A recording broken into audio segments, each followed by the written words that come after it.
Bonjour tout le monde, j'espère que vous allez bien. Je suis heureux de vous retrouver. Alors aujourd'hui, je vais vous parler du syndrome du canal carpien. C'est quoi le syndrome du canal carpien? Par quoi il se manifeste et comment il se traite? Alors, le syndrome du canal carpien, c'est une maladie qui se caractérise par une compression des nerfs médians dans le canal carpien, au niveau des poignets. Le canal carpien, c'est un tunnel qui se situe au niveau de la face antérieure des poignets et il est limité en avant par le ligament annulaire du carpe et en arrière par les os des poignets. Et dans ce canal, il y a les tendons fléchisseurs, les fléchisseurs des doigts qui cheminent avec le nerf médian. Donc c'est très simple. Il s'agit d'une compression qui est appliquée sur le nerf médian. Et les causes de cette compression sont nombreuses, et en particulier les séquelles des fractures, la goutte, la polyarthrite rhumatoïde. On peut parler aussi des lésions des gaines ténosynoviales carpiennes. Aussi, parmi les causes de la compression, ce sont les traumatismes ou bien les micro-traumatismes qui arrivent suite à des mouvements répétés de flexion et d'extension des poignets. Alors, dans la plupart des cas, chez presque 80 à 90% des cas, ce syndrome touche les femmes après la ménopause. D'accord? Après l'âge de la ménopause. Alors, cliniquement, lorsqu'on parle du syndrome du canal carpien, on parle d'un ensemble de signes, comme son nom l'indique. C'est un ensemble de signes, c'est un ensemble des troubles moteurs et des troubles sensitifs et des troubles trophiques. On trouve une paresthésie qui est douloureuse et qui est souvent nocturne. On peut trouver aussi un déficit moteur, le déficit moteur qui touche principalement l'opposant des pouces et le court abducteur des pouces. Et on trouve une amyotrophie ténarienne. Ça veut dire une faiblesse et une amyotrophie de l'éminence ténare. Quoi d'autre? On peut trouver aussi dans certains cas une hypoesthésie superficielle. Alors, en ce qui concerne l'évolution de la maladie, généralement il y a 3 stades, bien 3 phases. L'évolution se déroule selon 3 stades. Le premier stade se caractérise par des douleurs qui sont intermittentes et par des paresthésies qui s'installent au niveau des trajets ou bien au niveau des territoires des nerfs médians. Ce sont des symptômes qui sont gênants. Ils gênent le malade et ils peuvent même réveiller le malade pendant la nuit. Et il arrive après des gestes simples, comme par exemple tenir un cartable, ou bien tenir un livre, etc. Ou bien des activités comme par exemple la conduite de la voiture. Quoi d'autre? Dans le deuxième stade, la maladie va s'aggraver encore plus et les symptômes vont devenir constants. C'est ça la différence entre le premier stade et le deuxième stade. Dans le premier stade, les symptômes sont intermittents et dans le deuxième stade, ils vont devenir constants. Et il y a le troisième stade. Dans ce stade, on trouve une perte ou bien une atteinte des fonctions motrices et sensitives et on trouve une amyotrophie de l'éminence ténare et parfois on peut trouver un œdème, un simple œdème qui s'installe au niveau de la main et au niveau des poignets. Alors, maintenant, on va parler un peu du traitement, mais avant d'entamer le traitement, il faut d'abord confirmer le diagnostic. Le patient doit subir des examens cliniques pour confirmer le diagnostic. Il y a des examens et des tests qui peuvent être effectués, comme par exemple le test de Tinel. C'est très simple, le test de Tinel. Après avoir positionné l'avant-bras en supination, on doit appliquer des percussions au niveau du canal carpien. Ça veut dire qu'on doit frapper doucement le canal carpien et on va voir le patient qu'est-ce qu'il va sentir. S'il y a une sensation de picotement et de fourmillement, une sensation comme une décharge électrique, cela signifie automatiquement que le malade présente un syndrome du canal carpien. Il souffre d'un syndrome du canal carpien. Et on dit que le test de Tinel est positif. D'accord? Brièvement, après avoir confirmé le diagnostic, dès que le diagnostic est confirmé, le patient doit commencer son traitement. Brièvement, il y a 3 types de traitements. Il y a le traitement médical et le traitement chirurgical et le traitement kinésithérapique.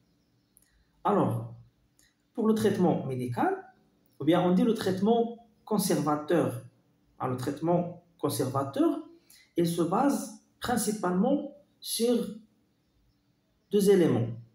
Le premier élément, c'est quoi? C'est l'injection des corticoïdes.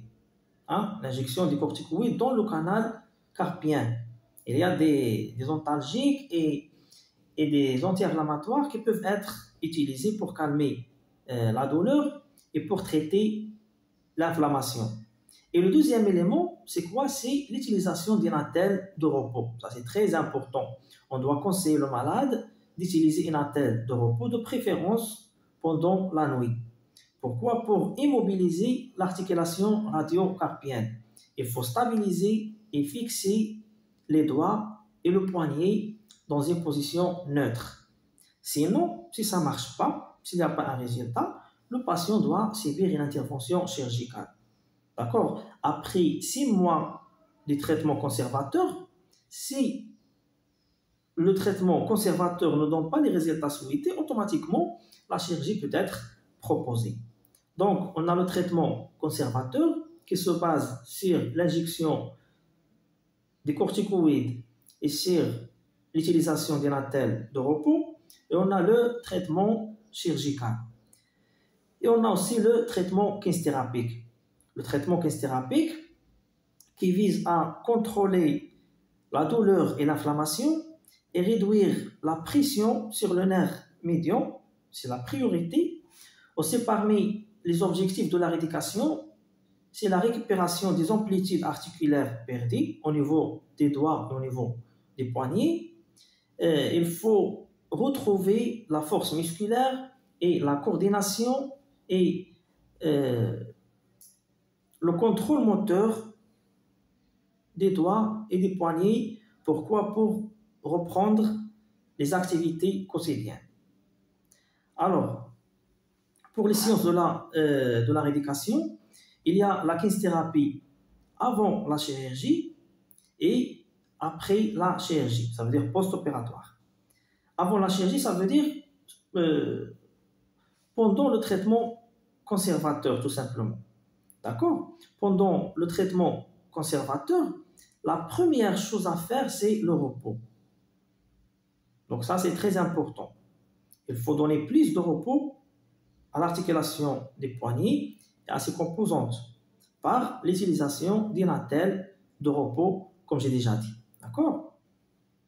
Et en même temps, le malade doit éviter les mouvements qui sont contre-indiqués, les mouvements qui déclenchent la douleur et les gestes qui favorisent et qui provoquent la compression, comme par exemple le mouvement de flexion, extension du poignet, l'inclinaison radiale et cupitale. Il faut éviter le port des charges lourdes, il faut éviter la préhension en pleine main, ça veut dire la prise palmaire avec la totalité de la paume de la main et avec les 5 doigts, etc. D'accord? Alors, brièvement, au cours de la séance de la rééducation, on commence par la sédation de la douleur, on fait un massage ontalgique et circulatoire de l'avant-bras et de la main.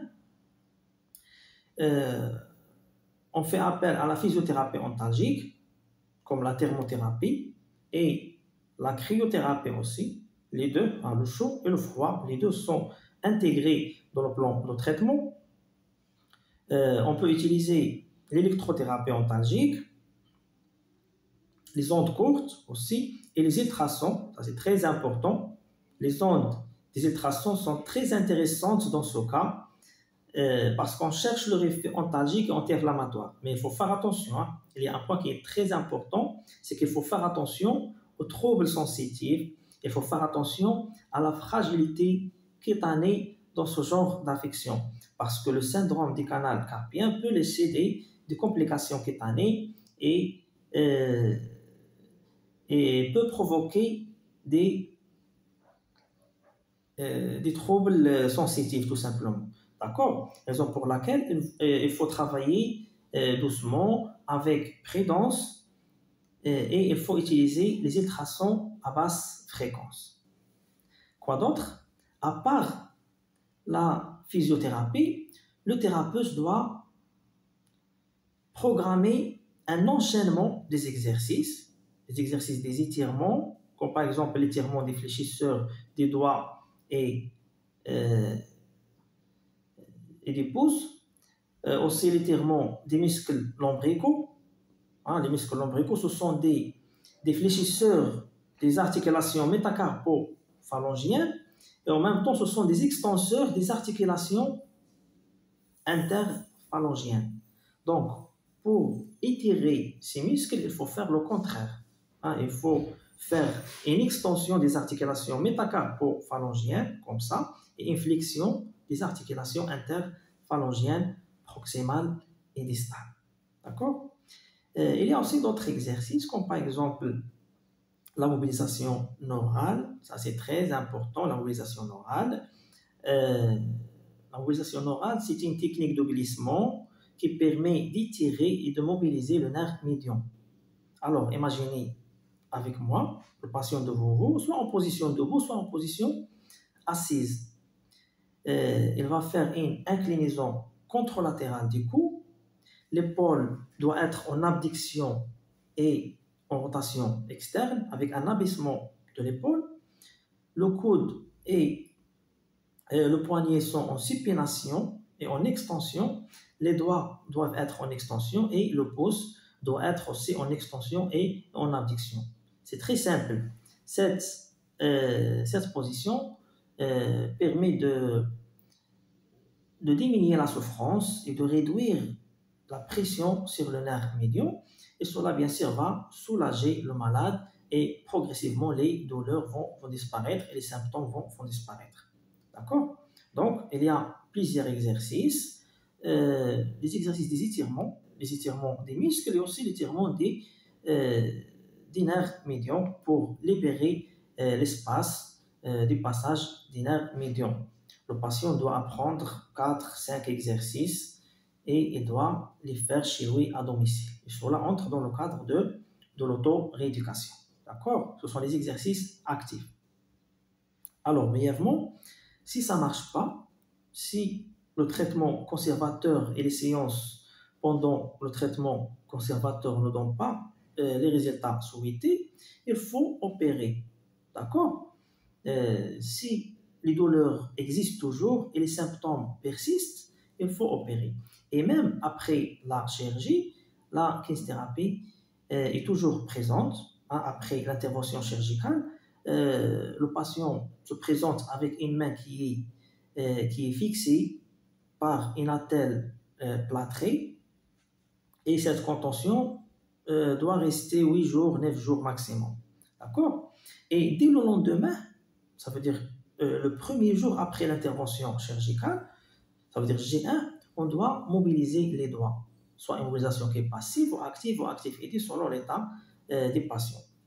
Quoi d'autre? Sur le plan circulatoire, il faut mettre le membre qui est atteint en position d'équilibre plusieurs fois par jour pendant les 2 premières semaines.